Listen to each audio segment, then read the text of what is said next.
So guys, may na-deliver na tayo na isang order. It is a shop and deliver from Target. Dalawang mug siya. And na-deliver na natin. Actually, 2 orders siya. Stock order. And ito isa, papunta na rin tayo. It is 2.1 miles for $6. Puntahan na natin.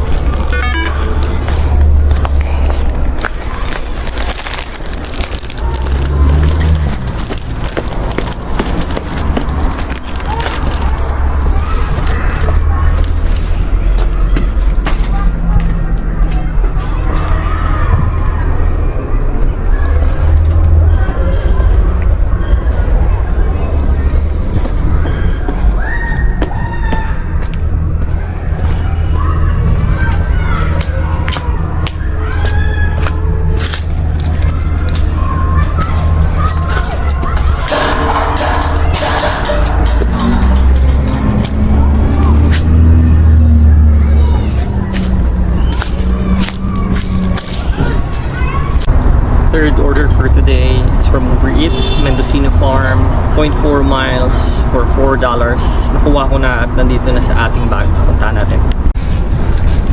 Na-deliver na natin yung third order na Mendocino Farm. Hindi ko na na-video kasi lumabas yung tao sa lobby to pick it up. So, mabilisan. Hindi na ako pinapasok sa loob, sila na yung lumabas to pick it up. So kaya hindi ko na prepare tong camera, hindi ko na video.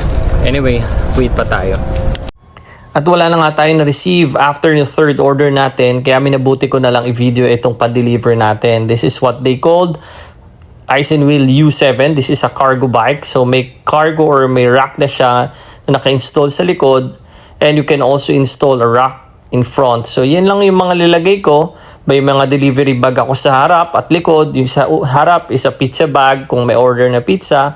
Of course, nilagyan ko lang mga cellphone holder, camera holder, at yan na yung pinang-deliver ko araw-araw. Before, naka-fixie ako, but ito yung napag-ipunan kong bilhin para mas madali yung pag-deliver ko at mas hindi nakakapagod, kaya mas sulit siya. So yan ang pan-deliver ko at ang aking setup sa pan-deliver. Yan ang Isinwheel U7 cargo e-bike. God bless and always pray.